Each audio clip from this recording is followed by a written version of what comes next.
नमस्कार दोस्तों, आपका हमारे आयुर्वेदा उद्धार चैनल में हार्दिक स्वागत है।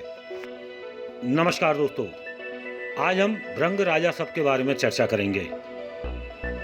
इस आसप के उपयोग से सभी प्रकार के धातु क्षय और राजयक्षमा के रोग नष्ट हो जाते हैं। पांचों प्रकार की खांसी और कुष्ठा को यह नष्ट कर देती है। यह बलकारक और कामोद्दीपक है। इसके सेवन से निसंतान माताएं संतान का सुख पाती हैं। हजारों वर्षों से इसका उपयोग करा जा रहा है। शास्त्रों के अनुसार अनेकों करोड़ों माताओं को संतान होते हुए इसके सेवन से देखा गया है। धातु क्षय के रोगी को इसका प्रयोग कराने से पेशाब के साथ निकलने वाली धातु को भी यह रोकता है।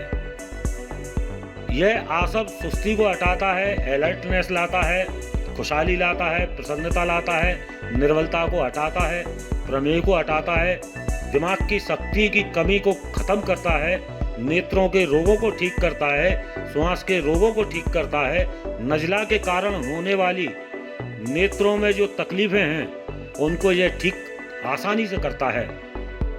असमय में बालों का सफेद होना इत्यादि विकारों को भी यह बड़ी सफलतापूर्वक करता है तथा शरीर के रक्त को शुद्ध करता है। भृंग राजसप, भृंगराज यानी भांगरा, हर्र, पीपल, जायफल, लौंग, दालचीनी, बड़ी इलायची, तेजपात, नागकेसर, ढाई के फूल आदि के मिश्रण से संधान विधि से बनाया जाता है। भृंग राजसप का 1 से 2 तोला तक दोनों समय भोजन के बाद बराबर जल में सेवन करने से आपको अभूतपूर्व लाभ देखने को मिलेंगे। भृंग राजसप आप अपने नज़दीकी आयुर्वेदिक मेडिकल अथवा ऑनलाइन माध्यम से मंगा सकते हैं।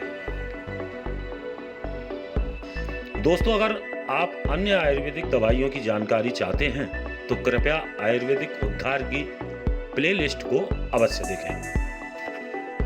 अगर आपको ये वीडियो अच्छी लगी है तो दोस्तों कृपया इसे लाइक करें और साथ ही इस चैनल को सब्सक्राइब करें।